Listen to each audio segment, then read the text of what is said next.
Okay, much more reasonable hour today.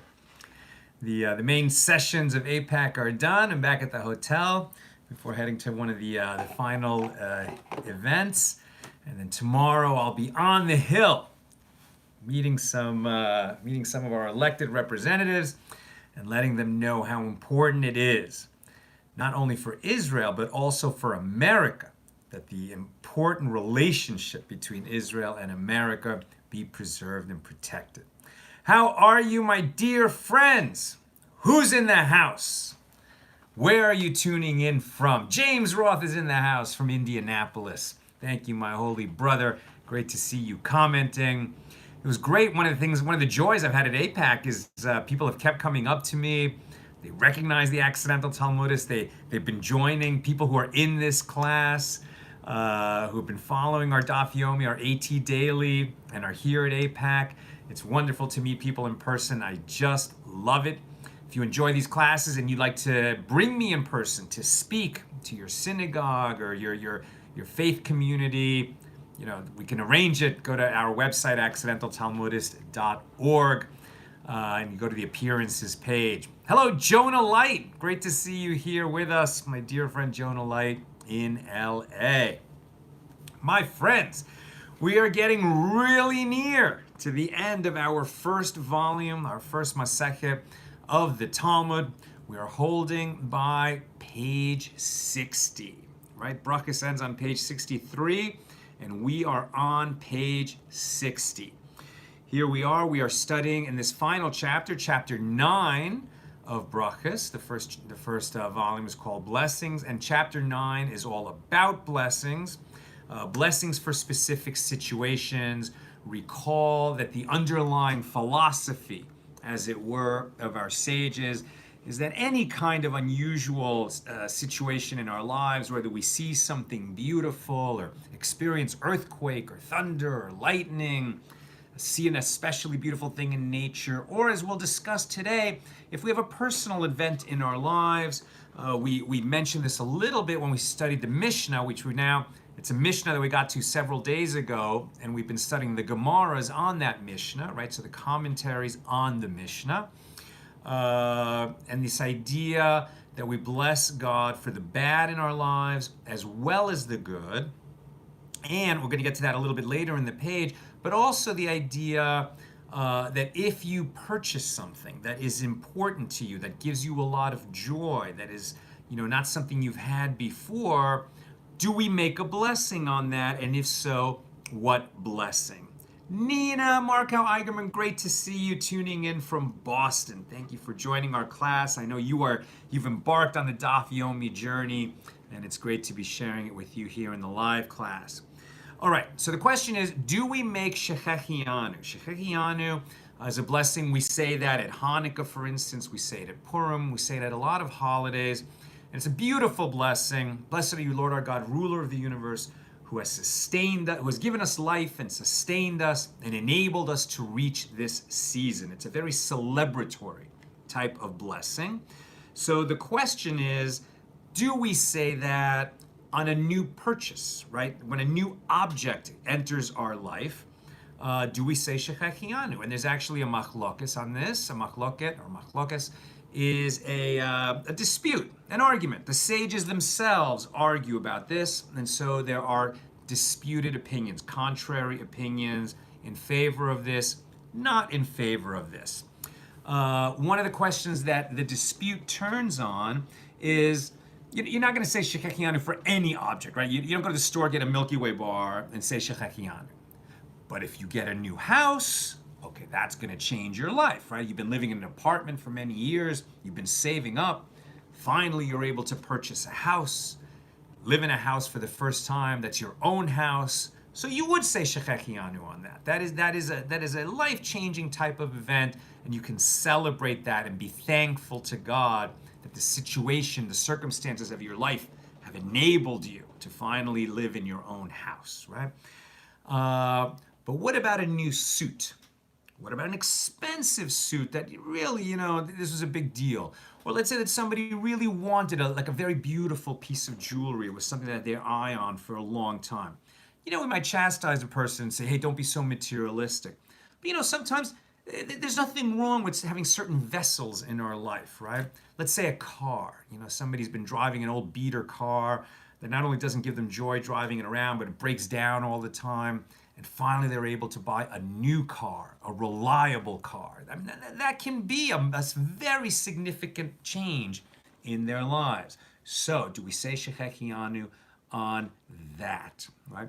One of the main questions that this turns on is, number one, do you already have such an object in your life, right? Maybe you said Shechechyanu when you got a Rolex, but then you became more and more wealthy, then you decided to collect Rolexes, right? So even though the second Rolex is a very major purchase, it could be, maybe it's even a much more expensive Rolex than the first Rolex, but you already have a Rolex, right? So in that situation, we might say, yeah, you don't say Shechechyanu, on the second Rolex. It's because you already have one in your life. Or perhaps there's another question, what if you get something that's used, right? What if it's new to you, but somebody else owned it before? Do we say Shechechyanu on that? So some of the wrinkles on that. Rabbi Yehuda says, let's say you already have it, right? You get something, let's say it's a house, right? Like you made a Shechechyanu when you finally got a new house. You were able to purchase your own house. But your business did great and you still made even more money, and then you bought a vacation home, right? You've never had a vacation home before, but you already have a house. So Rabbi Yehuda would say, even though you already have such a thing in your portfolio, let's say, the fact that it's such a significant purchase, you should say a blessing. Excuse me.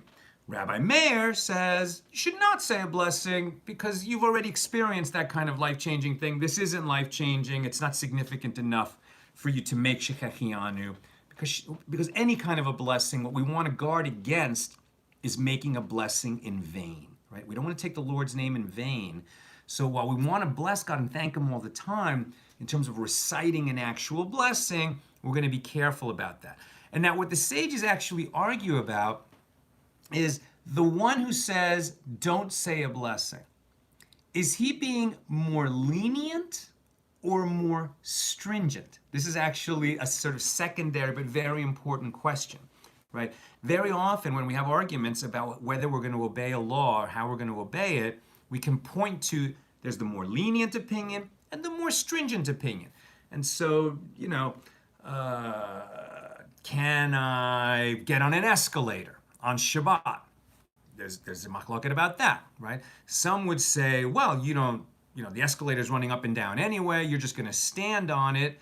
There's such a thing as a Shabbat elevator. If you're in a hotel, you can't press the buttons on the elevator because it'll cause a light to go on, and that would violate Shabbos. But you can get in the elevator, and a Shabbat elevator just stops on every floor, so it's a slow ride. But if you're old and you're not going to really be able to climb 20 flights of stairs, you can take the Shabbat elevator. Can you take the escalator?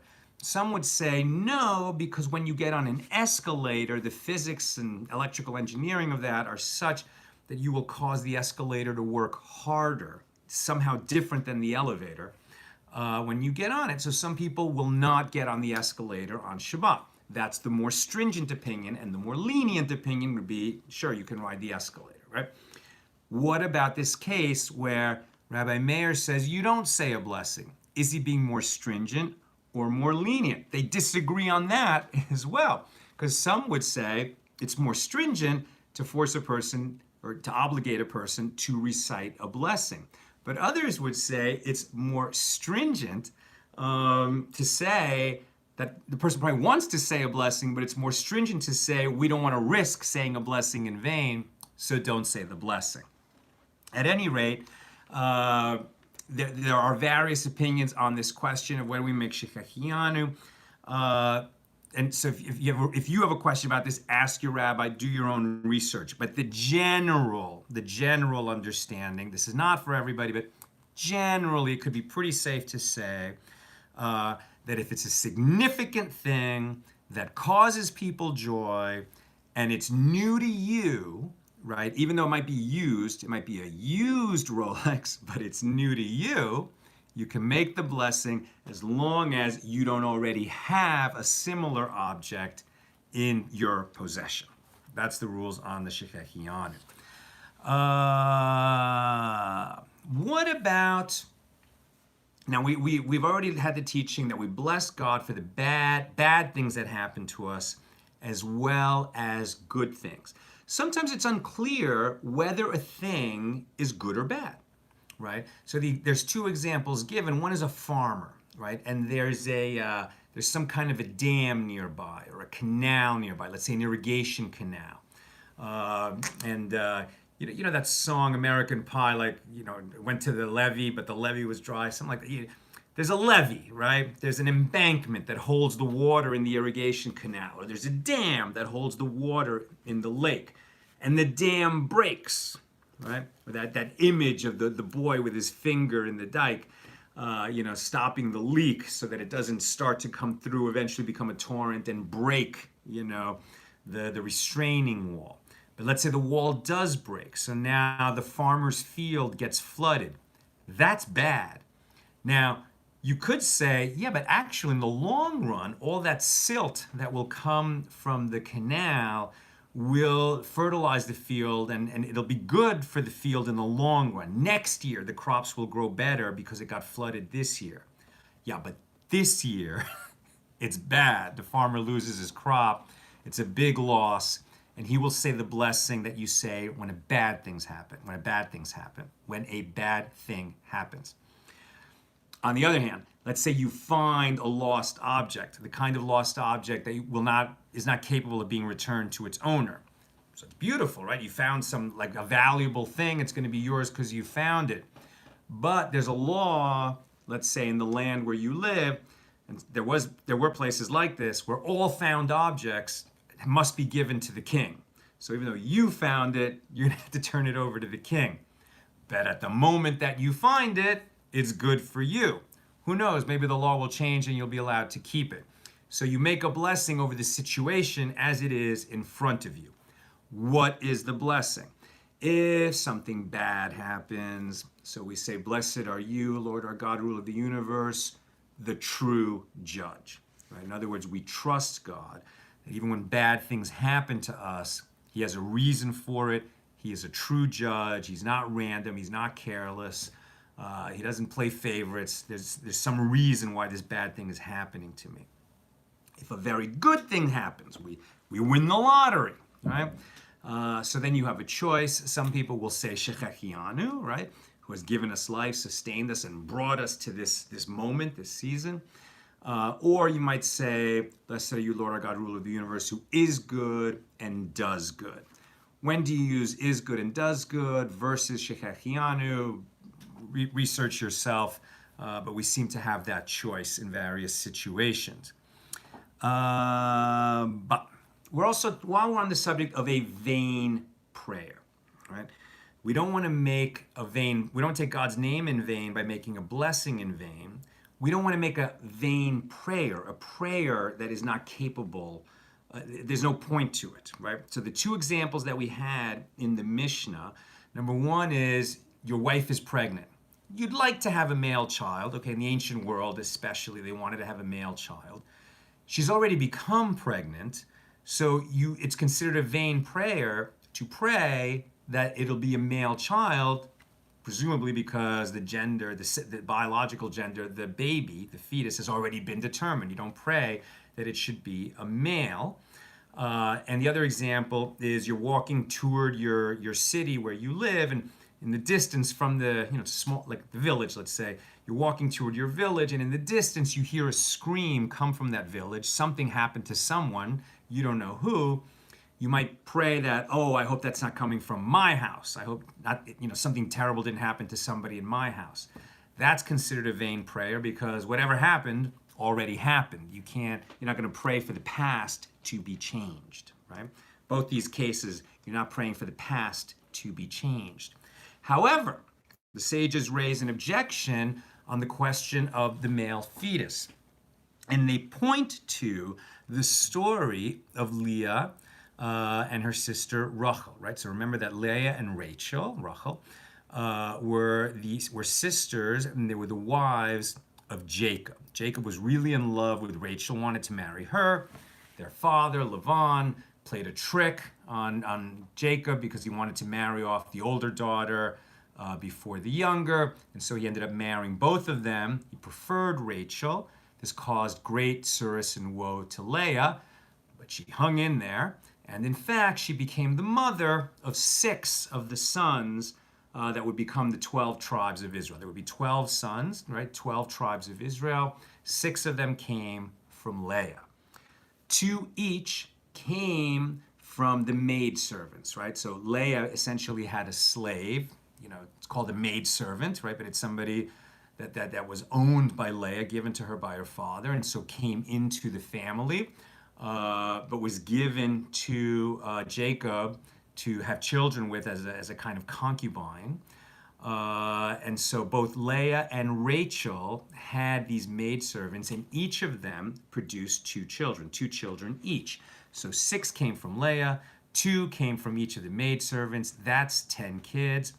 And eventually we know that 2 more would come from Rachel, from Rachel, right? That would be Joseph and Benjamin. But Rachel had a very tough time conceiving, and it just was many years. Leah was having all these boys while Rachel was still trying to conceive. It was Rachel who gave her maidservant first so that at least she might have children through her maidservant. And that's how the maidservants got into the picture. At any rate, it's not in the Torah, but we have a midrash, right? Kind of an associated story that's passed down through the oral tradition that Leah was a prophet, right? All our patriarchs and matriarchs had a level of prophecy, some more than others. But Leah could see through prophecy that there would be 12 sons total, right? She could see that there would be 12 sons. She knew she had 6. She knew the maidservants were going to have 2 each, right? So that's already going to be 10. And now Leah gets pregnant again. She's already had 6 boys. So it's like she's established the pattern that when she gets pregnant, she has boys. So now she's thinking, well, if there's going to be 12 tribes and I'm going to have 7, the maidservants are going to have 2 each, that's going to be 11. And so Rachel, at best, is going to have 1 son to contribute to the 12 tribes. And her status will be even less than the maidservants, right? Essentially the slaves. So her status as a matriarch of Israel will be even lower than the 2 slaves who are producing 2 kids each. So she actually prays that the child in her womb will be a girl rather than a boy. And her prayer is answered because she ends up having a daughter, Dinah. And Dinah is the subject of her own very famous story in the incident of Shechem. At any rate, our sages challenge the idea of a vain prayer, that you wouldn't pray that a child in utero should turn out to be one biological gender or the other, according to this story, because apparently, right, Leah was able to pray for and perhaps be granted that she should have a girl now instead of a boy. Now, this is an interesting story, particularly because, our sages didn't have sonograms, right? They didn't know exactly what was going on in utero, what the biology was. They didn't really know. They talked about seed being contributed from the father and seed from the mother. And they had an understanding that perhaps which one sort of reached the place of conception first would determine the biological gender. But what's interesting is that from this story, they learn out that from the 3rd day after conception until the 40th day, in their thinking, the gender is not set yet, and and your prayer is not a vain prayer because you can pray for that. And it's just kind of interesting to read how they view the stages of pregnancy. They say that during the first 3 days after intercourse, one should pray that the seed not putrefy, but rather that it will fertilize the egg and develop into a fetus. And from the 3rd day until the 40th day, one should pray, or one can pray, that it will be male. From the 40th day until 3 months, one should pray that it will not be deformed in the shape of a flat fish, as when the fetus does not develop, it assumes a shape somewhat similar to a flat sandalfish. And from the 3rd month until the 6th month, one should pray that it will not be stillborn. And from the 6th month until the 9th, one should pray that it will emerge safely. And therefore, during the first 40 days from conception, one may still pray to affect the gender of the fetus. However, this is not, it's not set in stone for them. They know that they don't know, right? So they say, well, that's one opinion.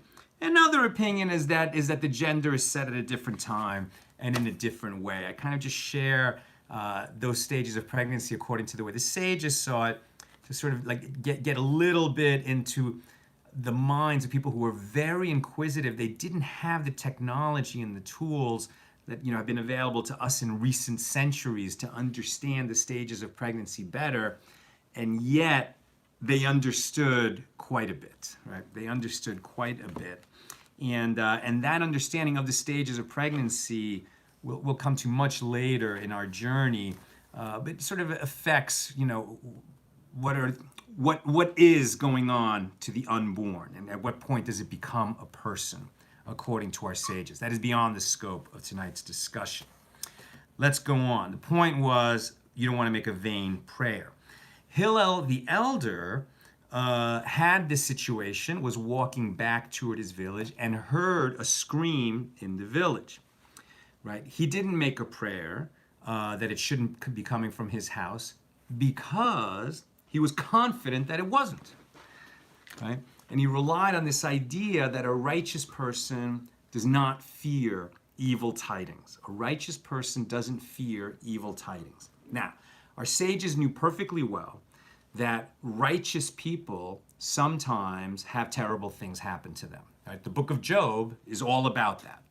And addressing the question, why is it that the world seems to be unfair, and that the wicked sometimes prosper and the righteous sometimes suffer?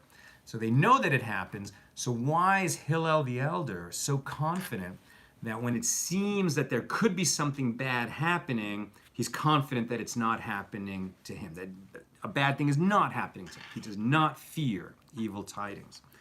And I would say that what he's saying is that a righteous person doesn't fear evil tidings, not because he's confident that nothing bad will happen to him, but rather that he does not have fear, right?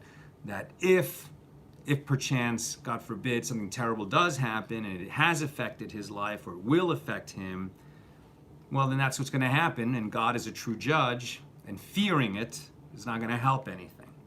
And he knows that whatever comes his way is from God, and he's going to accept it. So getting to that kind of a place, it's not a confidence that nothing terrible will happen to you. It's a confidence that whatever does happen to you comes from God, has a reason, and that you'll be given the tools and the strength to deal with it, because God does not give a person a burden he or she cannot bear. And that actually brings us to the very famous story of Rabbi Akiva on this subject of blessing God for the good and for the bad as well as for the good, right? And so the famous story, it's actually very short, but it gets cited many times. It's here toward the end of page 60b, the B side of page 60 in Berachos. And so Rav Huna said that Rabbi Meir said, and so it was taught in a Baraita in the name of Rabbi Akiva.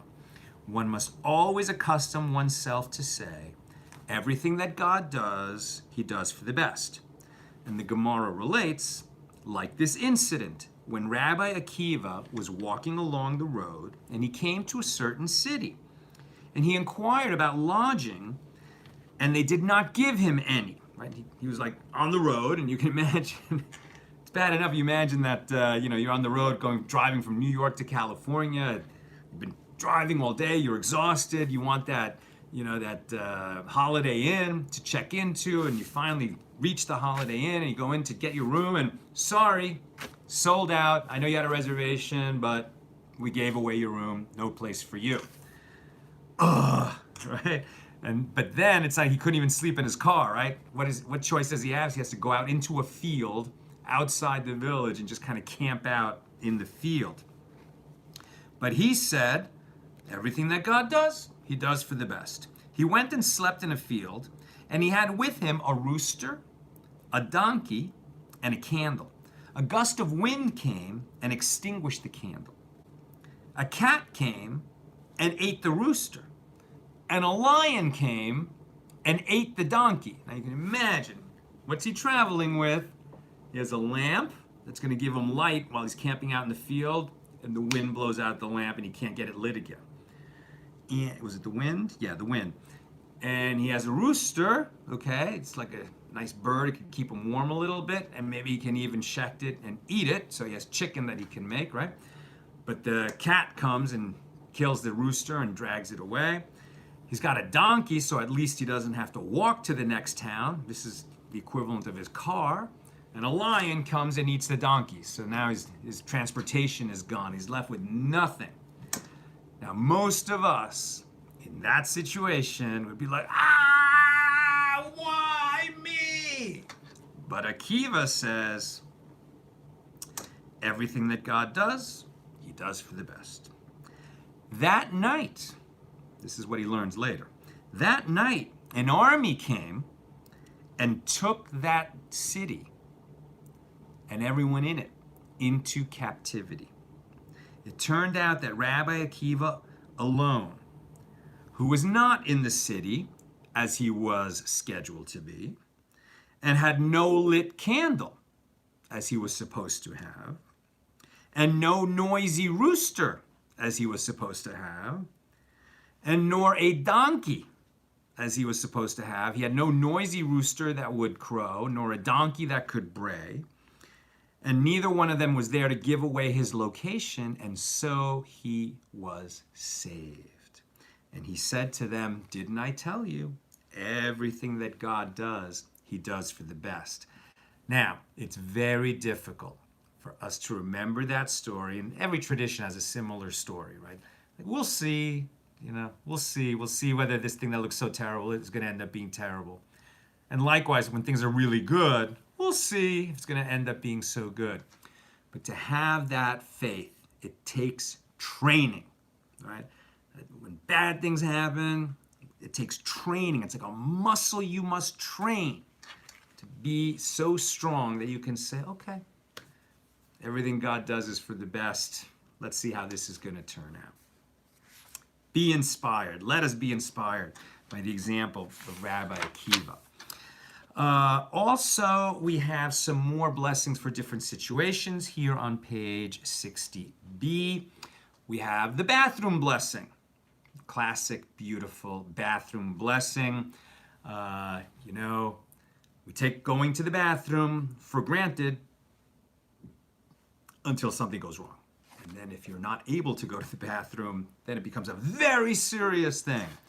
So we should accustom ourselves to being grateful when we go to the bathroom and everything comes out okay. When we leave the bathroom, because we do not say a blessing in the place of filth, right? So in the presence of a toilet, we don't make a blessing. You wait until you leave the bathroom, and then we say the very beautiful blessing.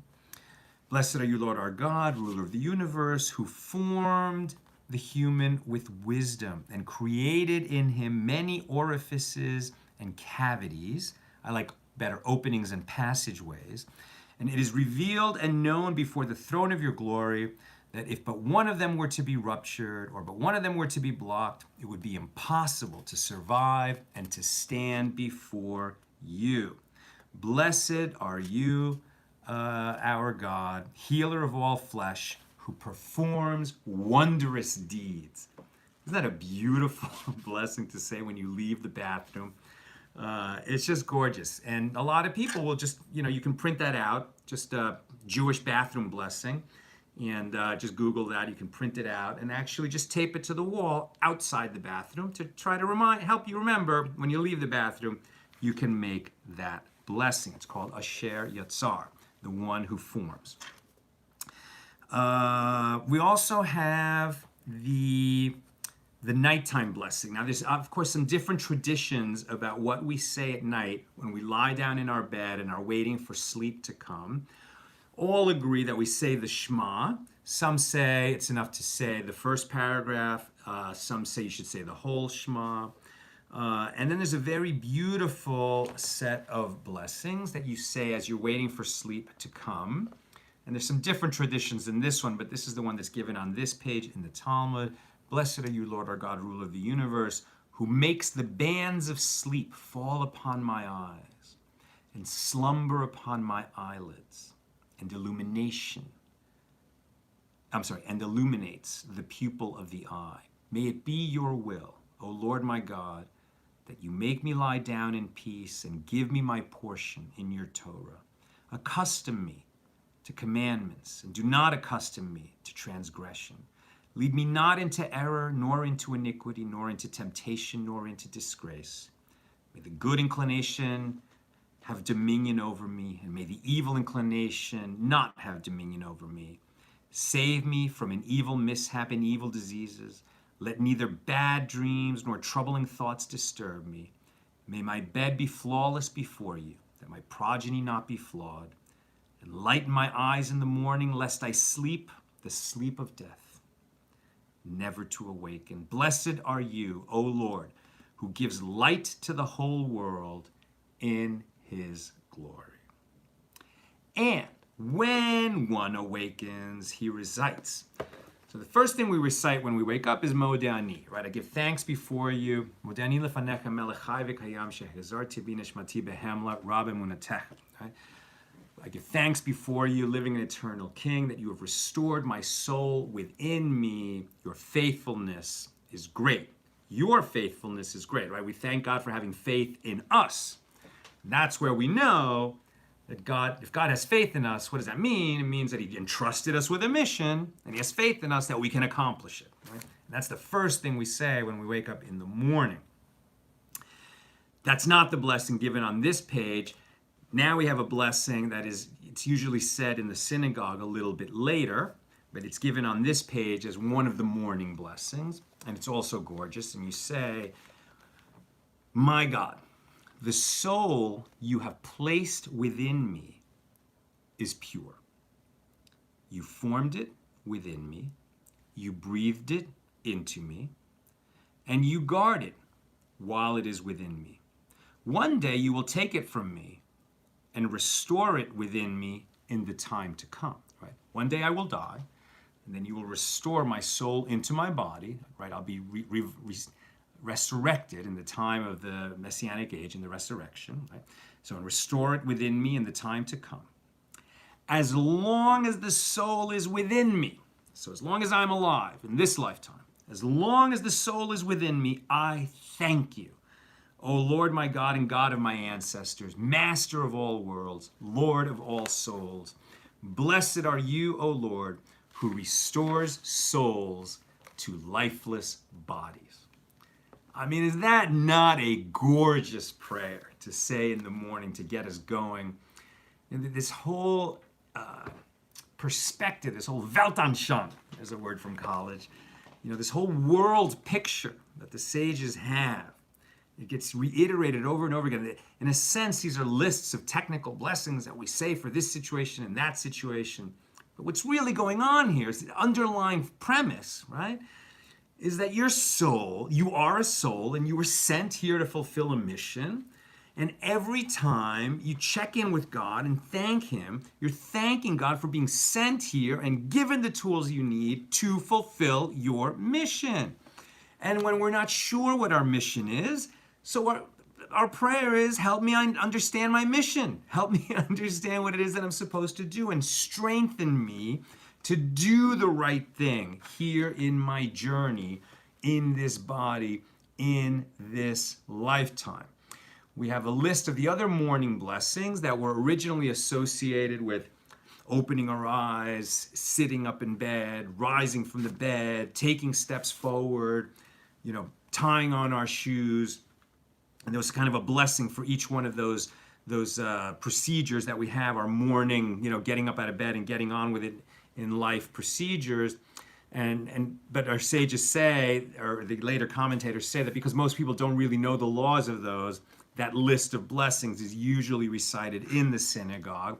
And anybody who has prayed in a synagogue is pretty familiar with these.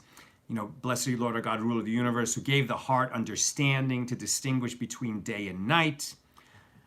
It would have been when we opened our eyes, but now we say them all in synagogue. Blessed are you, Lord God, ruler of the universe, who gives sight to the blind. Blessed, etc., who sets the captives free. Blessed, etc., who clothes the naked.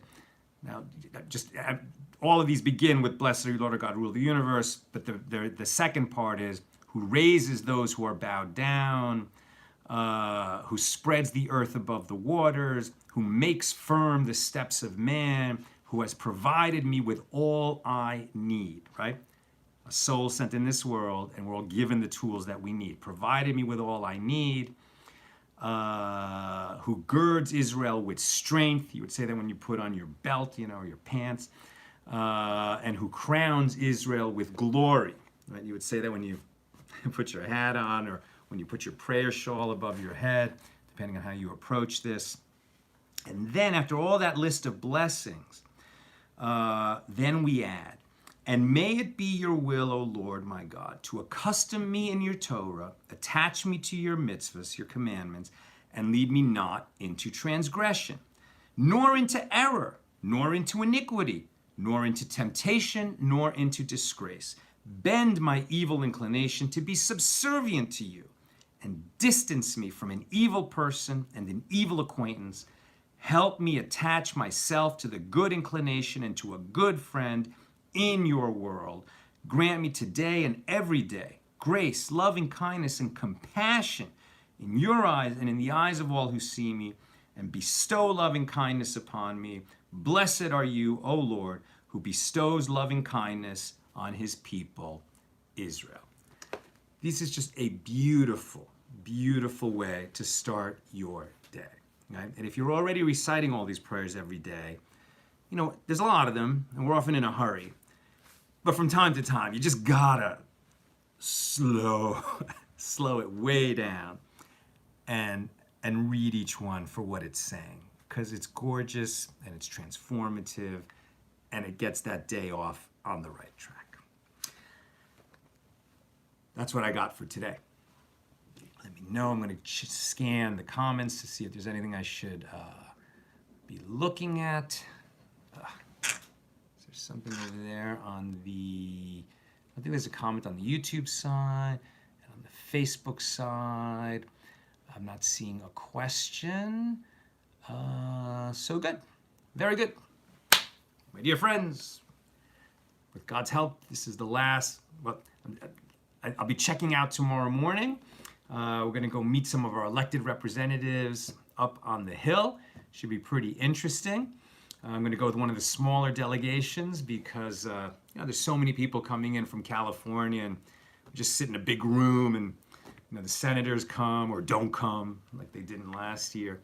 But I feel like my voice will be heard and have more of an impact if I accompany one of the smaller delegations to meet their representative. So that should be colorful and interesting. And then with God's help, I'll have a safe flight home. And I'm not sure where I'll be coming to you tomorrow. Might be late when I get back to LA, but I'm going to try to do it in the afternoon, perhaps from the airport. If I can find a quiet place to do it. I'm not sure where I'm going to be able to come to you tomorrow, but I'm going to have to check out early. Maybe it'll be an early morning show before I leave the hotel. We shall see. I can't tell you every day what time. We don't have a regular time for this show every time, because that's just not realistic. I'm not going to be able to have the same time every day for 7.5 years. So it's a little bit of a game. Not where's Waldo, but when is Sal. But even if you don't catch me live, it doesn't matter that much, right? You got 24 hours before the next show, more or less. And the important thing is to catch these shows every day and check in with the wisdom of our sages on AT Daily. It is great to share this with you. Thank you, Robin Raymond Hunter, who wishes me travel mercies. And I'm sending you all big love from the nation's capital. Take care, my holy brothers and sisters.